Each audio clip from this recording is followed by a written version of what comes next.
On vous souhaite la bienvenue à ericlatour.com. Dans quelques instants, on reçoit l'auteur et éditeur Roger Léger, âgé de 92 ans, la tête pleine d'idées, plein de projets. Il nous présente ses nouveaux livres. Mais d'abord, la Fondation Santé au Richelieu-Rouville nous arrive avec un nouveau logo et une bière à son effigie.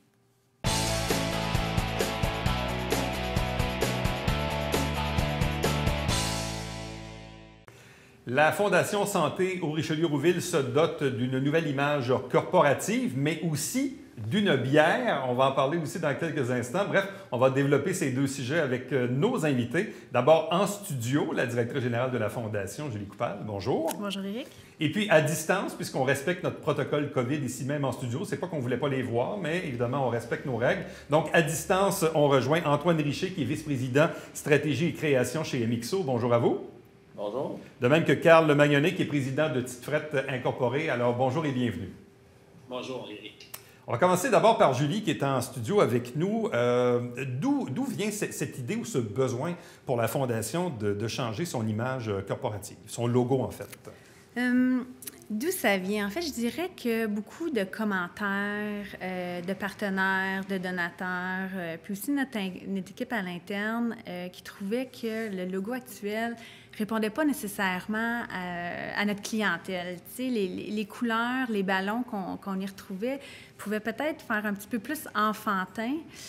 Puis nous, évidemment, bien, on aide tout le monde, tu sais, de la naissance à la fin de vie.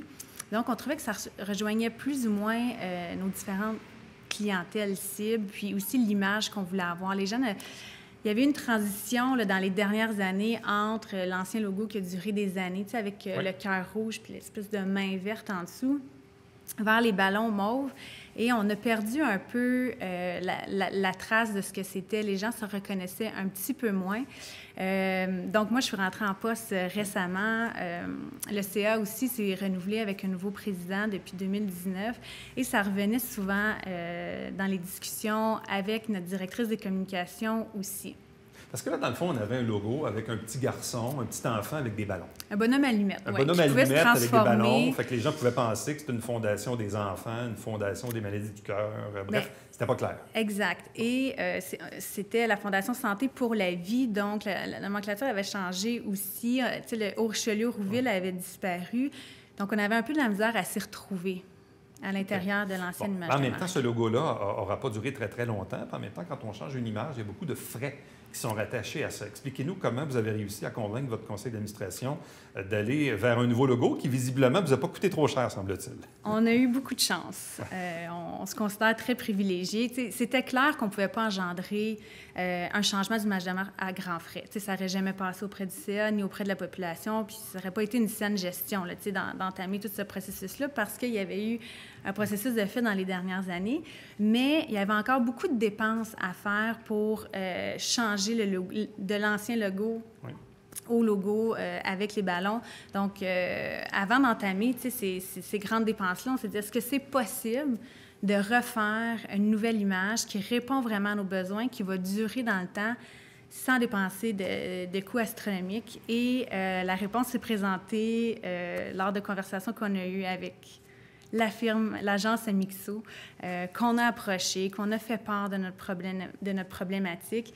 Et en tant que grand partenaire de la Fondation, bien, ils ont accepté de nous aider à faire notre nouvelle image de marque, et ce, pro bono. Bon, alors Antoine Richer, j'en déduis que MXO avait le cœur sur la main pour faire un petit jeu de mots, mais expliquez-nous, qu'est-ce qui fait que vous avez accepté de concevoir un nouveau logo pour la Fondation et de le faire pro bono, de le faire sans frais?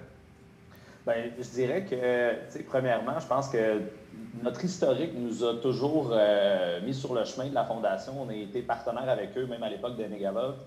Puis MXO avait encore le désir de s'impliquer avec la Fondation. Donc, c'est des gens qu'on côtoyait, qu'on souhaitait supporter. Puis, quand les discussions se sont entamées, on voyait la possibilité de réussir à le faire, puis de leur permettre de vivre une expérience, puis je pense, de faire notre part dans notre implication au sein de la Fondation, puis pas uniquement par de l'argent, mais aussi par peut-être une solution qui allait leur permettre d'avoir une image qui les représente mieux, puis au final, de poser un geste qui allait avoir un impact réel, puis qui allait être réellement significatif dans leur quotidien puis leur communication au sens large. Donc, c'était quelque chose qui était tout à fait aligné avec nos valeurs puis notre désir de s'impliquer avec. Et donc, en quoi c'est important de retrouver les mots « Haut Richelieu-Rouville » dans le logo et en quoi aussi avez-vous fait le choix de garder quand même un cœur, mais de le mettre de couleur vert?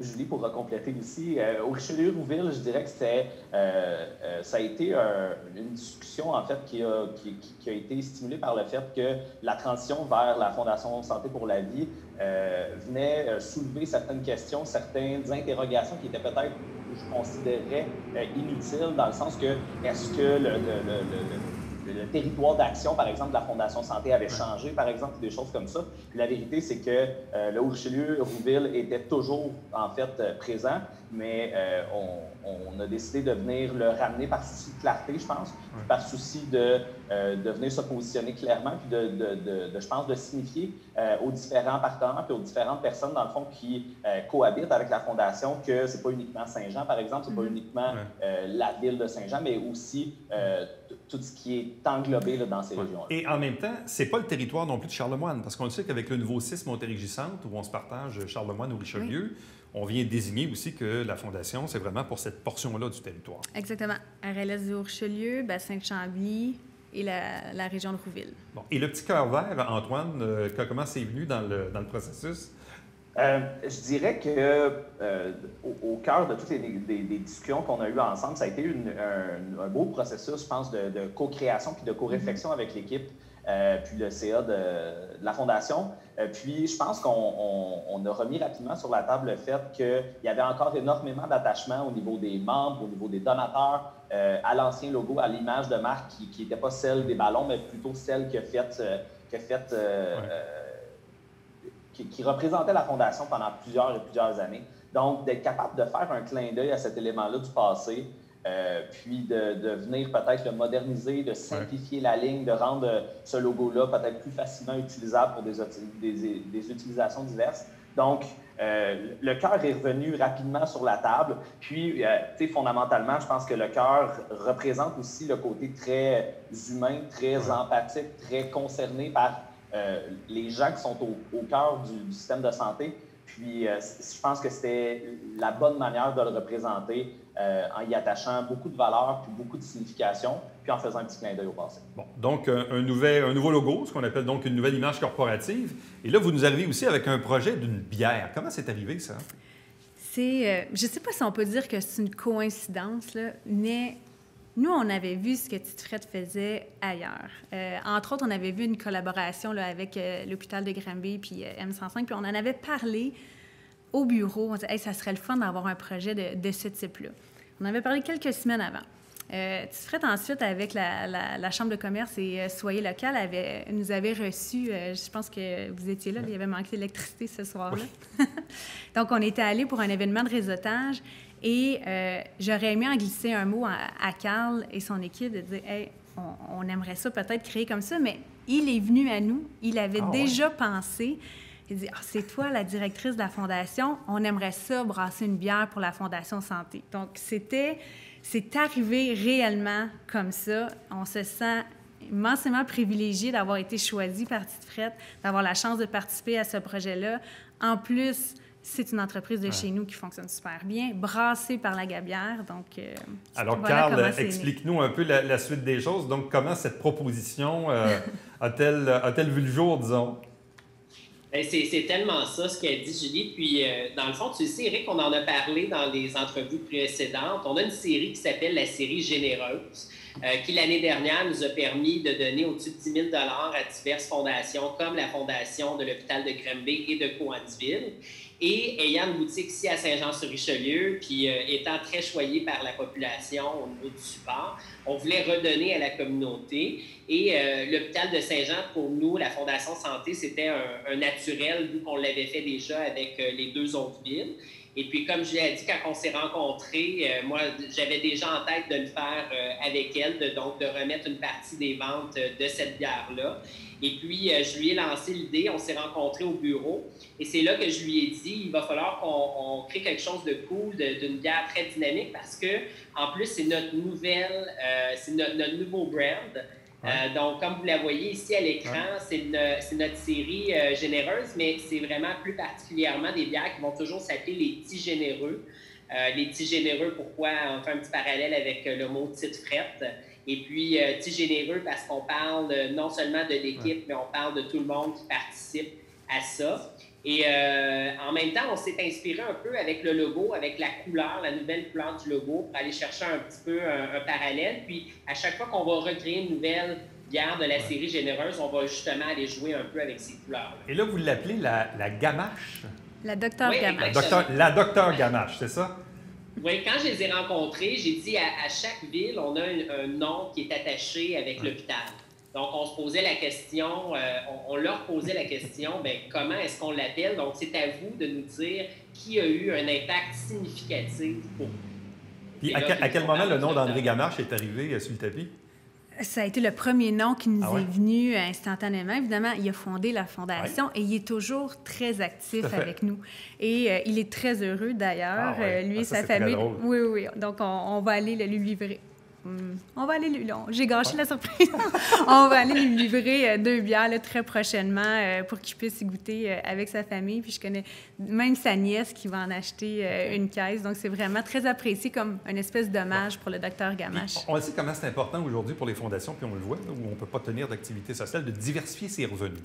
Parce que là, dans le cas de la bière, Carl, donc il y a comme un 50 sous qui va être versé à la Fondation? Exactement. Donc, 50 sous, ça représente 1 500 $ par brassin. Évidemment, on peut refaire le brassin. On va voir comment la population réagit. Si la population rachète et rachète, on voit que la bière, elle sort bien, que les gens l'apprécient, on va définitivement la rebrasser. Puis la bière, c'est quoi? C'est comme une stout un peu, c'est ça?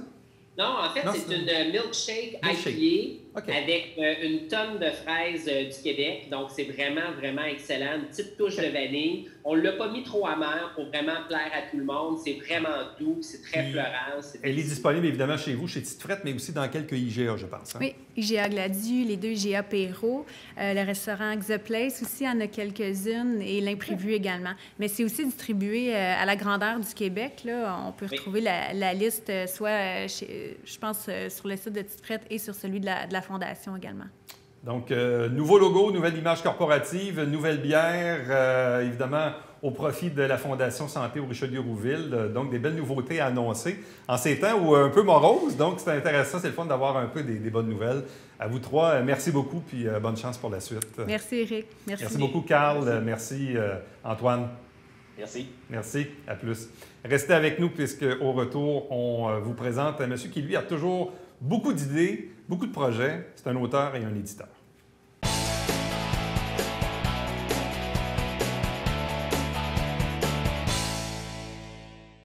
Mesdames et messieurs, bonjour et bienvenue à la Justice entre nous. Mon nom est Serge.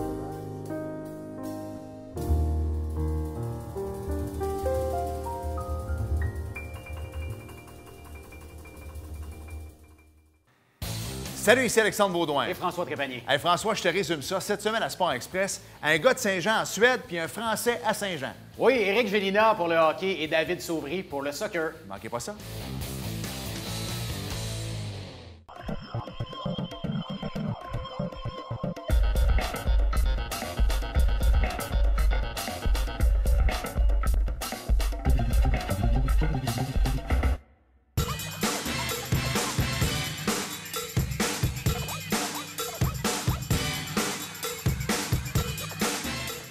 Dimanche, 9h30, Télé Bingo, on vous attend.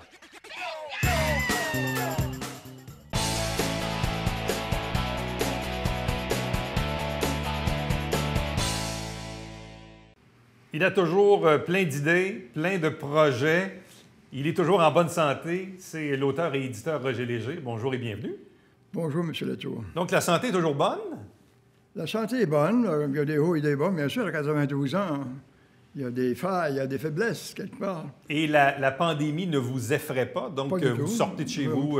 Pas de problème, aucun problème. Et même en arrivant tantôt, vous aviez le masque acadien. Parce qu'on sait que vous avez un amour particulier, évidemment, pour tout ce qui vient un peu de l'histoire, de l'histoire de l'Acadie, des liens aussi importants avec le Québec. Oui. Et là, malgré le contexte qu'on vit, vous avez continué de plancher sur des projets. Puis là, vous nous arrivez ici avec, bon, d'une part, René Lévesque, un héritage démocratique toujours d'actualité, signé André Larocque.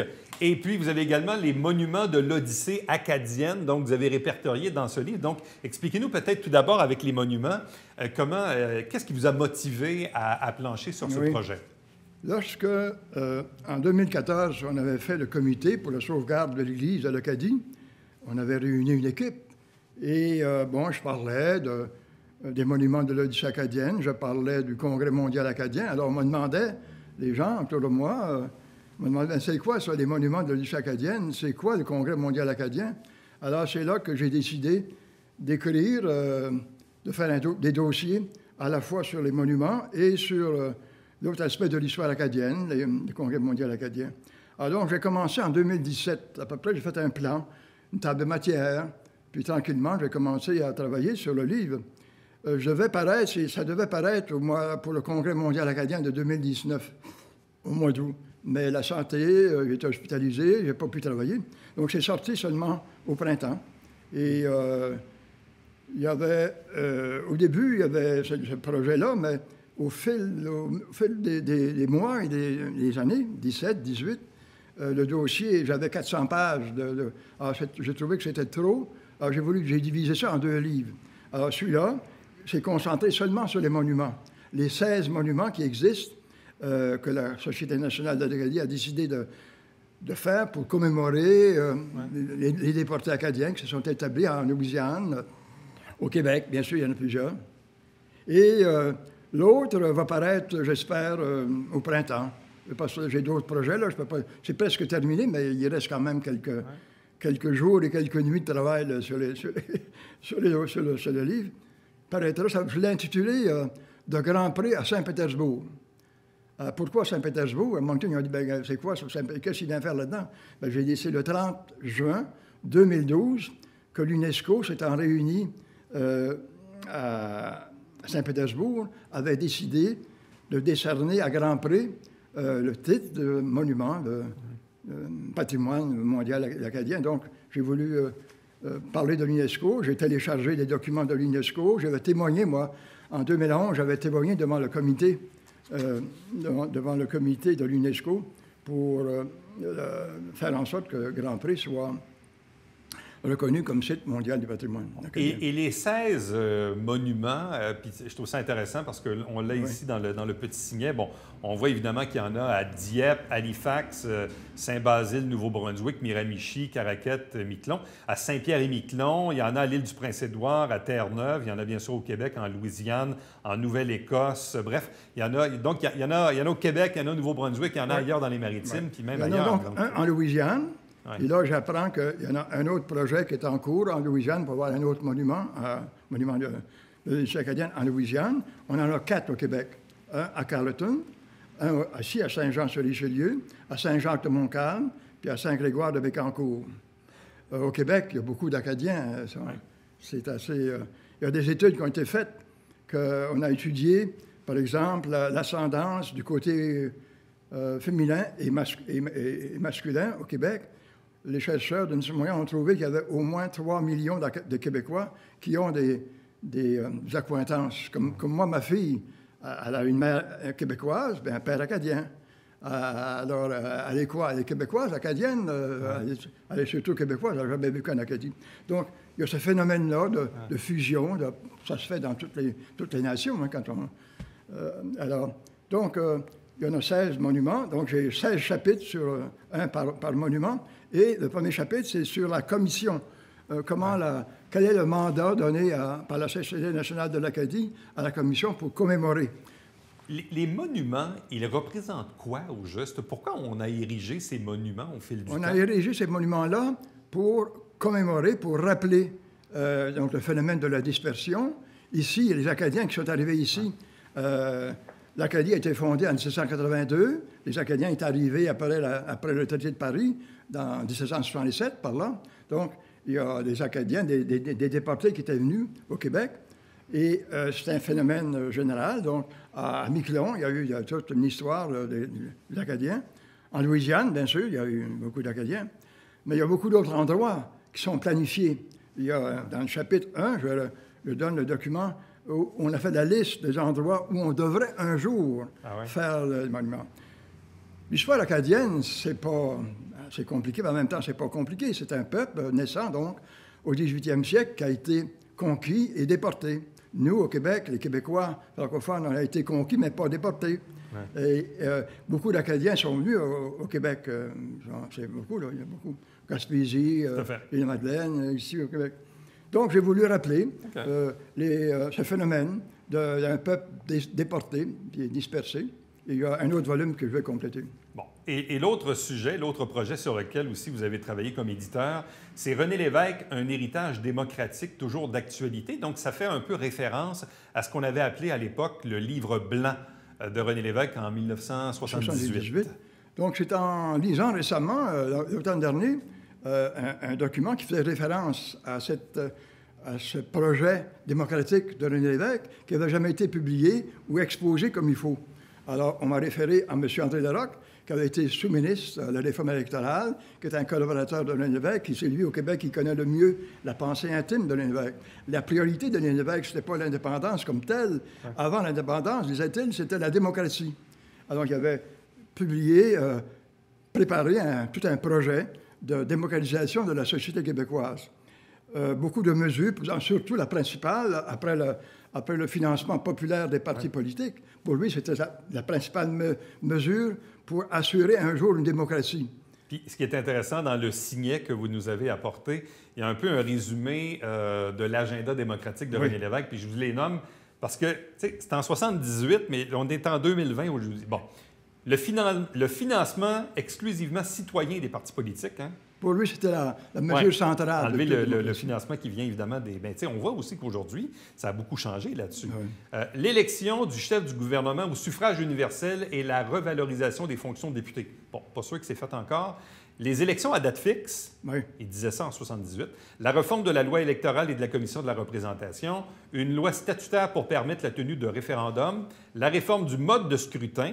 On en parle encore aujourd'hui, puis c'est même pas fait. L'établissement du processus d'initiative populaire, l'accès aux documents publics et la protection des renseignements privés, la décentralisation des pouvoirs vers les régions, ça non plus, je ne suis pas sûr que c'est fait, et une constitution pour le Québec. Donc, on voit qu'il y a encore des sujets là-dedans qui sont d'actualité. Le prochain volume qui va paraître le 15 octobre, ça porte sur la décentralisation, selon René Lévesque. C'est André Larocque et Roméo Bouchard qui l'ont écrit ensemble. Je les ai suggéré de donner une suite à ce livre-là. Il y a des autres aspects. Alors, avec enthousiasme, on travaille bien ensemble. Donc, ils ont fait ce livre-là. Ça va paraître le 15 octobre. L'imprimeur m'a assuré ce matin que j'allais le recevoir le 15 octobre. L'autre volume qui va former comme une sorte de trilogie de ces trois, de M. Bouchard et M. Larocque, c'est un manuscrit que M. Bouchard travaillait depuis de nombreuses années. C'était sa vision intime, personnelle, intense de c'est quoi un Québécois? C'est quoi un Québécois? Alors, il y a eu l'idée, puis je pense que c'est la première fois dans l'histoire des historiens québécois, il a voulu relier Champlain, Papineau et Lévesque, qui ont défini, selon lui, l'identité québécoise. D'abord, il y a un chapitre donc sur Champlain. M.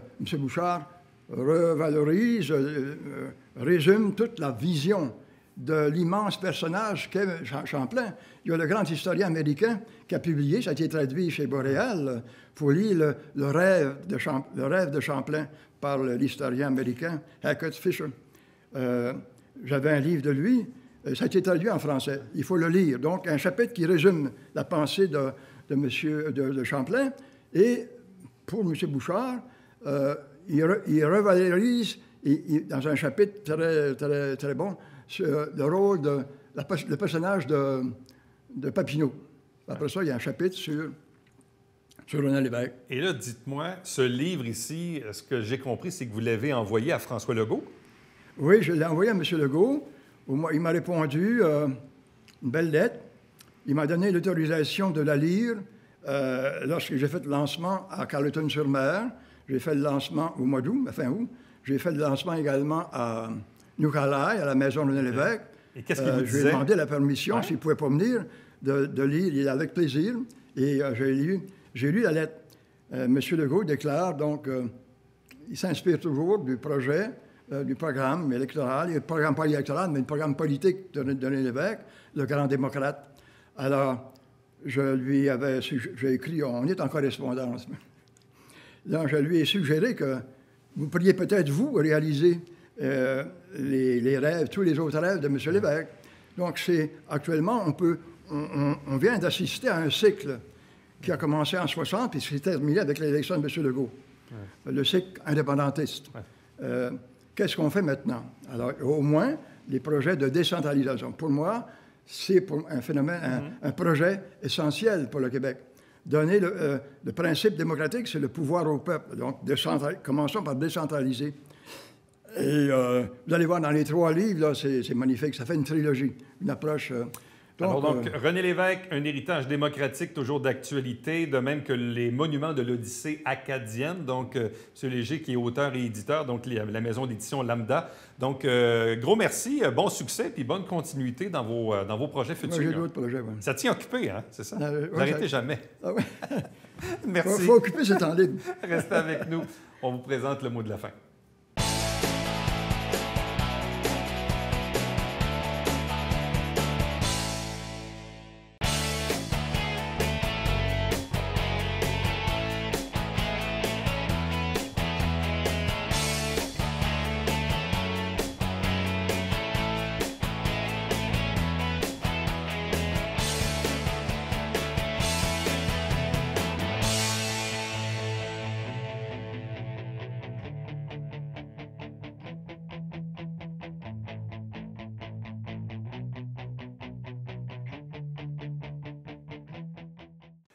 On est dans la thématique de l'Halloween, puis on ne sait pas trop encore finalement comment ça va se passer, mais malgré ça, il y a des activités qui sont offertes du côté du musée du Haut-Richelieu. Donc, si ça peut intéresser vos enfants, allez voir sur le site Internet du musée. N'oubliez pas, dimanche qui vient, c'est une exception, hein? C'est un spécial 5 000 $ pour le Télébingo.